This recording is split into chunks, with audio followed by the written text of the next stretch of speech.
स्वागत है आप सभी लोगों का डॉक्टर नूर्स क्योर्स के इस वीडियो में। आज का जो टॉपिक है बहुत ही शानदार होने वाला है। जी हाँ, आपने सही सुना। आज का जो टॉपिक है बैक एक यानी लम्बैगो एंड सियाटिका जिसे हम कहते हैं मेडिकल टर्म में। ऐसी बीमारी जो कोरोना वायरस के बाद से बहुत ही कॉमन हो गया। अब जैसे कि लम्बैगो, सियाटिका और कमर के एक साइड दर्द रहना और वेदर चेंज होने पर कमर में ज़्यादा दर्द होना। तो चलिए शुरू करते हैं बैकएक के बारे में और ये बैकएक किन लोगों को और क्यों होता है। चीज़ मस्कुलर स्ट्रेन, दूसरी चीज़ है स्पाइनल इश्यूज और तीसरी चीज़ इंजरी। तो चलिए बात करते हैं मस्कुलर स्ट्रेन के बारे में। मस्कुलर स्ट्रेन में देखा गया है कि जो पेशेंट गलती से हेवी लिफ्टिंग कर लेता है, और दूसरी चीज़ देखा गया है कि इम्प्रॉपर पोस्चर की वजह से भी, जैसे कि लंबे समय तक लैपटॉप में काम करना, लंबे समय तक काफ़ी देर मतलब खड़े होकर पढ़ाना या किचन में काफ़ी देर तक काम करना, ये सब के रीज़न की वजह से भी आपको बैकएक और लम्बैगो का फेस करना पड़ता है। ये सारे रीज़न की वजह से।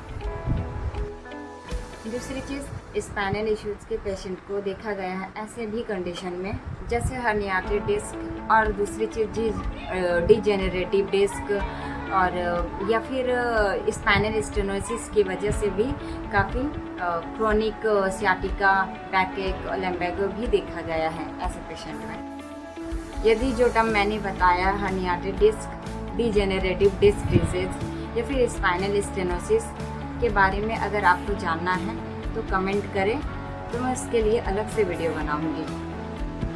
तो चलिए तीसरी बात पे बात कर लेते हैं, जो है इंजरी।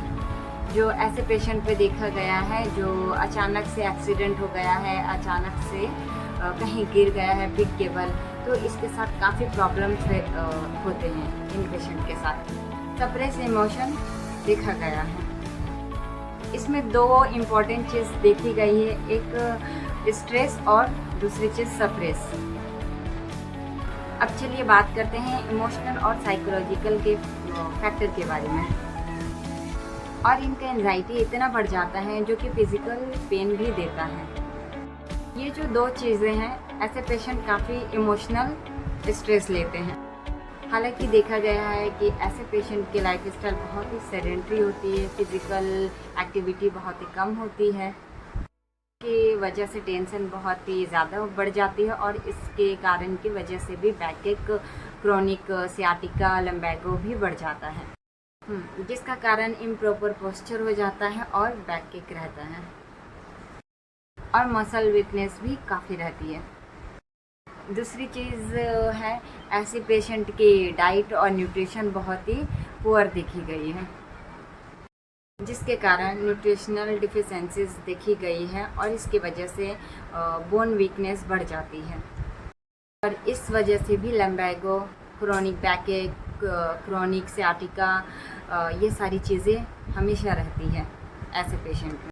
तो चलिए शुरू करते हैं होम्योपैथी की कुछ रेमेडी के बारे में। जो सबसे पहले अर्निका मॉन्टेना है, और काफ़ी बॉडी में चोट लग गया हो और दूसरी चीज़ बॉडी में काफ़ी पेन होती है। ये मेडिसिन उन पेशेंट के लिए है जिसने अचानक से हेवी लिफ्टिंग करी हो या फिर एक्सीडेंटली कहीं गिर गया हो, और ऐसे पेशेंट अगर चलते भी हैं तो उन्हें दर्द महसूस होता है। चीज़ ये भी देखा गया है पेशेंट में इन्फ्लेमेशन और स्वेलिंग भी देखी गई है। ऐसे पेशेंट को अर्निका मॉन्टेना रेमेडी देना बहुत ही शानदार रेमेडी है। और दूसरा मेडिसिन से रेस्ट। ऐसे पेशेंट में देखा गया है रेस्ट करने के टाइम इनका बैक पेन काफ़ी बढ़ जाता है। दूसरी चीज़ ये भी देखा गया है ऐसे पेशेंट को काफ़ी दर्द रहता है वेदर चेंजेस के कारण भी, और मूवमेंट करने से पेशेंट को बहुत ही रिलीफ मिलता है, जैसे कि थोड़ा वॉक कर लिया, एक्सरसाइज कर लिया, ये करने से इन्हें रिलीफ मिलता है। लेजीनेस सिम्टम देखा गया है ऐसे पेशेंट को। तीसरा मेडिसिन है कैलकेरिया कार्ब। कैलकेरिया कार्ब के पेशेंट को हमेशा देखिएगा आप काफ़ी टाइटनेस, वीकनेस और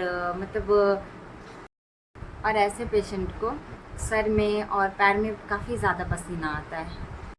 कैलकेरिया कार्प के पेशेंट हमेशा मोटे होते हैं, थोड़े फैटी फ्लेबी टाइप के, और इन्हें नहाते वक्त कमर में दर्द ज़्यादा होता है। तो ये सारे सिम्टम कैलकेरिया कार्प के पेशेंट का है।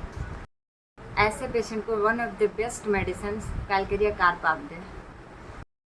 Nux vomica one of the best medicine of homeopathic. ऐसे पेशेंट में ये भी देखा गया है कि ये बहुत ज़्यादा इम्पेशेंस होते हैं। नक्स वोमिका ऐसे पेशेंट को दिया जाता है जो लंबे समय तक बैठे रहते हैं, काफ़ी स्ट्रेस लेते हैं। ऐसे पेशेंट में ये भी देखा जाता है ओवर इंडल्ज हो जाता है, छोटी छोटी बातों पे चिड़चिड़ा जाते हैं, तो एकदम फ़ौरन ही चिड़चिड़ापन आ जाता है इन पेशेंट। ऐसे पेशेंट में ये भी देखा जाता है ओवर इंडल्ज हो जाता है रिच फूड और ड्रिंक्स में।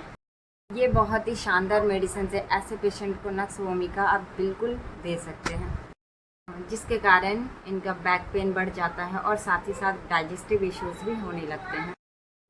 चलिए अब मैं पोटेंसी बताती हूँ। अगर एक्यूट पेशेंट है तो 30 पोटेंसी में 4 आवरली करके 2 ड्रॉप करके आप दें, और अगर क्रोनिक पेशेंट है तो आप 2 ड्रॉप एक टाइम करके डेली दें। Thank you for watching this video. यदि आपको ये वीडियो पसंद आया है तो लाइक और सब्सक्राइब और फॉलो करें।